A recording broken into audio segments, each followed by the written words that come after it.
My name's Dan, and if you're watching this video, you're going to learn about exactly what business models in 2025 are actually making money and exactly what ones are not, what ones are scalable, and what ones are easiest to get into for entry level. So this is what I'm going to be running through in this video. Okay, so let me bring you through a bit about me. So I'm an ex-FIFO worker, I'm an electrical engineer by trade, and I moved to Australia 3 years ago. I live in Bangkok now. While I was a FIFO worker, I decided to take up ecom. I tried it 4 times in the past since 2020, and I'm just a normal guy. Okay, I don't drive Lamborghinis, whatever, but I make a solid wage from ecom. Okay, something I can live off and travel the world. So when I was an engineer in Australia, I just decided to get back into dropshipping and try it again, and that's when it finally worked out. So I got a mentor and I literally changed my life. And it was very short time from that moment when I actually decided to quit FIFO, and I went all in on dropshipping. Okay, so I learned how to make dropshipping a passive income for me, and it worked out so well. And I've also, at the start, what I was doing is I was doing high ticket sales. Okay, I didn't know which one I wanted to do, and I always had an interest for sales, so I got into high ticket sales as well. And I'd never done sales before, but I could speak naturally. Okay, I could sell really well, and I closed my first 2 calls. So this was absolutely brilliant for me because I was in the sales world and I absolutely loved it. Now, that shortly started to die out because the problem with high ticket sales is if you are on a bad offer, you can be sitting in front of the computer for 8 hours a day and you might only get paid for 1 or 2, okay? Because you get loads of no-shows, you can get loads of 16-year-olds with no money, and they're not being set properly. There's all sorts of problems that come with it. So it's not all sunshine and rainbows, and it's not as easy as you think to get a good offer, that is. So therefore, ecom was always my main thing, right? Passive income through ecom, and then building up Shopify products. At Christmas, I did very well. I hit like a 10K profit month, which was absolutely insane for me, okay? And it's just been up and up since then. I'm currently in a testing phase where I'm just testing products, and getting ready for Q4. But organic dropshipping, I've made it passive, I've employed VAs, and it's worked out very well for me. But that's enough about me, that's just some backstory. I'm just a normal guy from Ireland, and there is very few people from Ireland doing this. I was living in Bali, and I was living in Koh Samui, and I'm just traveling around Asia for hopefully the rest of my days. But anyway, let me run through business models. Okay, so there's many business models you can start in 2025. There's actually an insane amount. It's never been as easy to make money online, and that is a true fact. Okay, so let's start off. Number 1, my favorite, obviously dropshipping, right? There's multiple types of dropshipping you could do. There's branded dropshipping. There is just normal trends, get in, trying to be bullish dropshipping. There is digital dropshipping, and then there is organic. I'm gonna keep digital separate because I wanna go through that as well in detail. Organic dropshipping is my favorite, and it's something that you can scale really well, and it's like the minute you run ads, it's even better, right? And I'll go through that, okay? So organic dropshipping is using Etsy, eBay, and like Facebook Marketplace. So they're all platforms that are free to you. And this is my favorite because it's just steady income, okay? You might think, oh, it's an algorithm and everything, but at least when Shopify, when you turn off your ads, you usually get 0 sales. But eBay, Etsy, Marketplace, once you make the stores and put up the products, you can get sales every single day of the year, okay? And if you plan it well for certain events, you can boost those sales huge, right?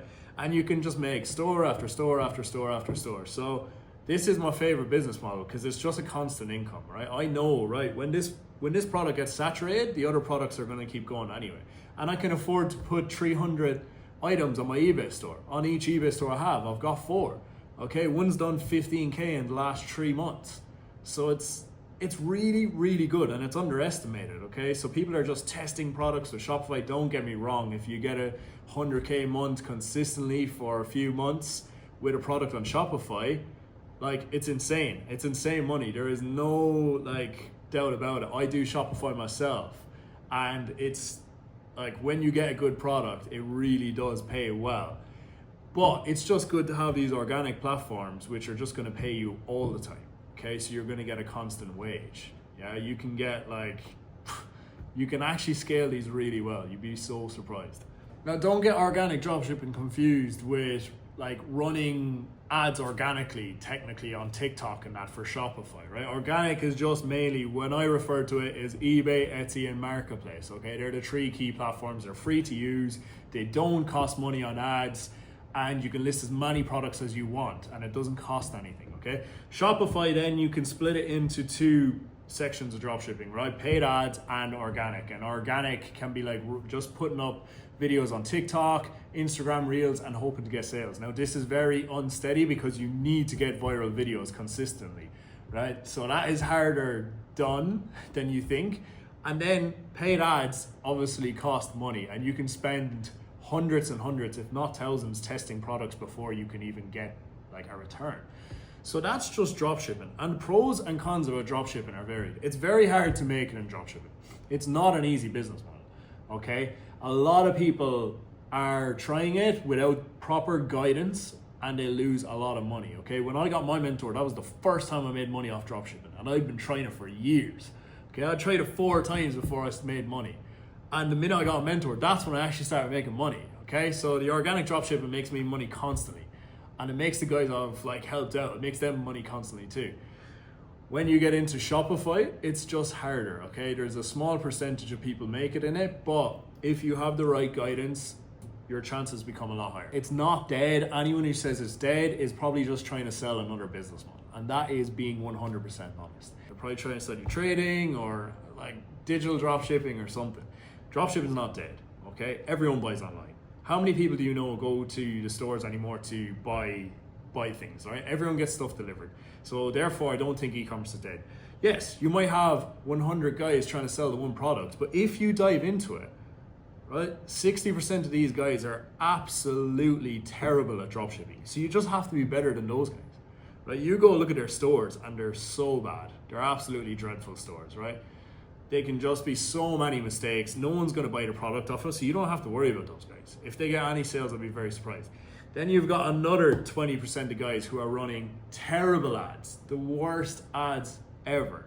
So you know they're not getting sales, right? So then you just have to be in the percentage that is doing those things better than those guys. That's the main thing about dropshipping. Now, it's easier said than done. It does take time, and it does take a lot of effort and experience and learning, but so does any business. So does any business. You know, you're not going to open a restaurant and be profitable straight away. You need to put the time in. You need to invest into it, and you need to invest your time, which is more important. It's not an easy business model, but the rewards can be so good. Organic dropshipping is very low investing. There's no invest, and you can make money from it. Dropshipping is definitely my favorite business model. Now let's get into some other ones. I'm going to talk about number 2 because it's related to number 1 is digital dropshipping, right? This is completely different than dropshipping. I did it a different way. I tried this briefly for about 15 days and I got some sales. So what it is selling online products like ebooks, calendars, just digital products that people can buy to make their lives easy. So what I did is I created an ebook that basically told you how to make ebooks and do digital dropshipping, but I tried to sell it. Now, I ran a few ads for this. We filmed a few UGC ads and we made a website and I did get sales. However, it was hard to price the ebook at anything more than $15, and we did not make a whole lot of money, and to be honest, we just went off doing other things.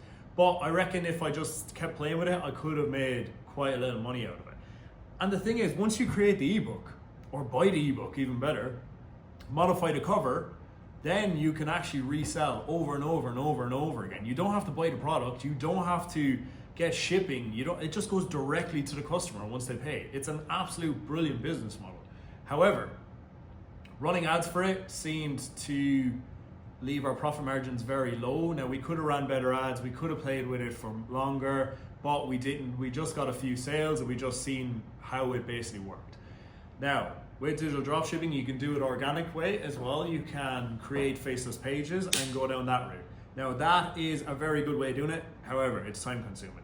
Unless you're very good at content, unless you're very good at building a following, which most people aren't, it's gonna take some time to learn as well. Now, running ads is the quick way of doing it. I set up a Shopify store and I just did it the normal way I would for selling a product. I just marked the product as not physical on the product page, and I ran ads for it with Meta Ads. Now, it was a bit of a cheat, and yeah, it got sales, but I just needed to improve some systems. So it's like 95% margins if you do it organically, okay?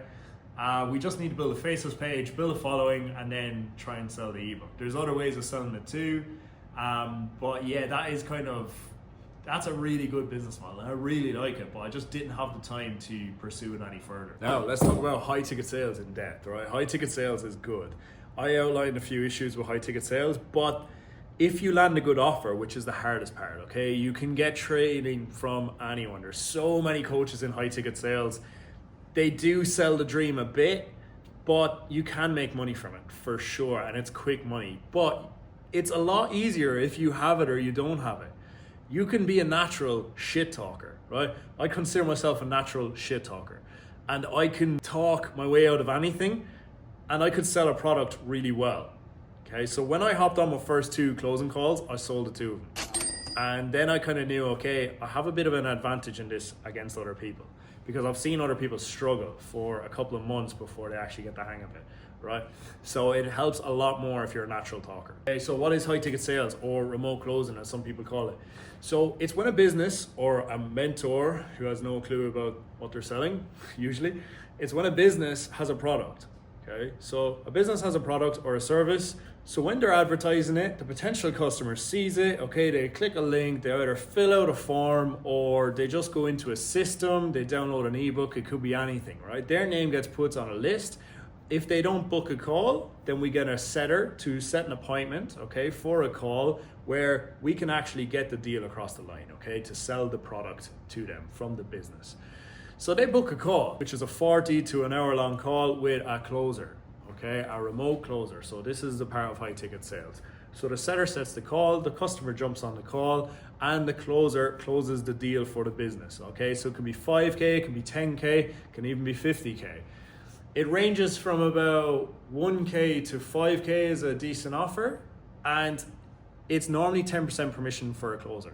You've got an appointment setter then who will earn 5% commission usually. Okay, so once that deal is across the line, the business gets the sale and everyone's happy. A very good business model if you've got the gift of the gab. If you are a natural talker, it can be a lot harder for someone who's not able to speak well and just not able to ring the Chinese on the phone. It's going to be harder for you, okay? But if you're a natural shit talker like me, it can be a lot easier for you. So high ticket sales is very profitable. You could make money straight away. I've seen guys who train for 2 weeks, 3 weeks, and they close the deal. It's just the way it is. But the only thing is the downsides with high ticket sales, you've got unqualified people coming on the call. So people who are just curious, and then when you ask them to hand over 5K on the call, because they don't know the price before they get on the call, and they don't know that you have to close them on the call. So that's the thing about high ticket sales. You need to close them on the call. We can't let them off the call because usually they don't come back. 90% of people don't come back, okay? 95. So therefore, high ticket sales, you might get people who are never going to part with that money. Now you can use payment plans, deposits, everything, but that is your job. Your job is to get that deal closed on the call. The only other downside of high ticket sales is getting a good offer. As I said, there's so many mentors out there who have no idea what they're doing. They set up a sales funnel. There's some cowboy running the sales funnel and they don't collect money, or there's just heaps of no-shows and they just don't know how to deal with it, right? And you can fall into a trap, and it's just, yeah, I've seen so many guys setting up sales teams and all that they don't have a clue what they're doing. So therefore, landing a good one is very important. That's the main thing. And it's like a hunt because you're dealing with guys who have mad experience in closing and you might have very little experience. That's the biggest thing, is actually securing a job. There's a little fly there. That's the biggest thing about high ticket sales, is getting a good offer. I think that's everyone's main problem, even the good guys, is just getting that sweet offer. But other than that, it can pay very well. Now, the potential earnings, 10K is a good earning from it, 10K a month. To get to 30K a month, you have to be very, very good. And the calls can be very repetitive, okay? You hop on selling the same product over and over again, 10 times a day for 5 days a week. It's not as glamorous as you think, but it's still very profitable and it can still get you out of 9 to 5 quickly. So another one, day trading. Let's talk about day trading. There's Forex, crypto, everything. Day trading is something I tried at the start. Now, when I realized it was a bit of a learning curve, I just focused on things that would make me money a bit quicker, because as I said, I did want to quit my job, I did want to get out of things quickly. So I was doing drop shipping, and I soon realized that I couldn't do both. And anyway, the trading hours were during my work schedule. So day trading is good. It's very good. It's a tough one to master. It's a tough one unless you get a good strategy and a mentor. I do not think you can do it yourself. Realistically, I've seen guys, in high ticket sales, I sold for training mentorships, and I've seen guys try to do it themselves for 3-4 years, spoke to these guys every single day, and they never became profitable, right? They always thought they were just about to become profitable. They were almost there, and they never made it, right? So day trading is obviously trading currencies, and it's a very good business model if you crack it. Very good, because you only have to work for 2 hours a day. And you can spend the rest of the day doing content, being productive in other areas, working out, improving your physique. And yeah, so you can get funded, you can get 100K funded, you can get 200K funded. It's very good. The income is like brilliant. If you can make 4% on a 100K funded account a month, that's 4K per month. If you can make 8%, that's 8K per month, okay? So that gets paid out to you in your bank account. Now, to get to this point, it takes a lot of learning. And you don't have to be good at maths, you don't have to be good at all that, but you just have to put the time in learning. And you have to make a few mistakes. You have to lose trades. Like a 50% win rate is good, like a 60% win rate is good. 60% is probably the average, I reckon. And you've got good months, you've got bad months. So you have to be prepared to take a lot of losses. But it's all psychology with trading. It's staying in your own rules and not leaving your rules. No matter what, you have to stay in your rules, and if you break the rules, you'll probably lose trades, okay, and you'll create bad habits. But day trading is definitely something that can make you money in 2025, but you have to be willing to put in 4 to 6 months to learn before you even make a trade, okay? So there is a big learning curve with it, probably bigger than the other business models, okay? Unless you go Shopify dropshipping, big learning curve with that too, but you can still get sales. What I would say is trading is probably something that takes the least amount of time in your day when you actually crack it, and it's beautiful. I know guys who trade for a few minutes a day, and that's it, and they get their 10K months, everything. You just have to put in the time to learn, and it's something I would definitely recommend looking into if it's the case that you just don't want to spend a few hours working on a business model. And it's good if it lines up with your work schedule. You can learn this while you're doing the 9 to 5, and you can trade while you're doing the 9 to 5, and then when you become profitable, you can leave your job.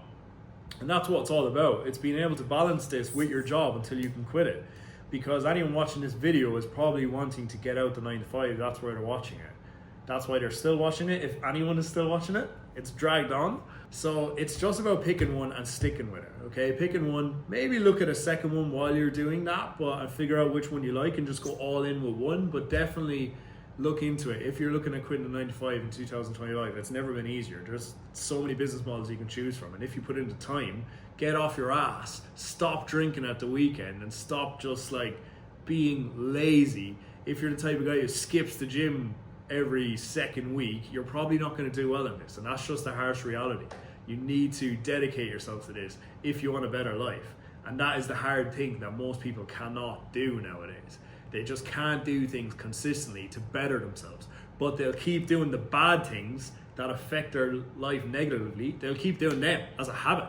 They'll do them every single weekend without fail. They'll do them every day without fail. But when it comes to a good thing, they can be consistent within a week and fall off. So you need to break, if that's your case, you need to break that tradition and just put everything into it. And I really do believe after 180 days of doing anything, you can become successful. So that's it, folks. That's the video for today. I just ran through a few business models. It ran on way too much, but please click the like, comment, and subscribe for more.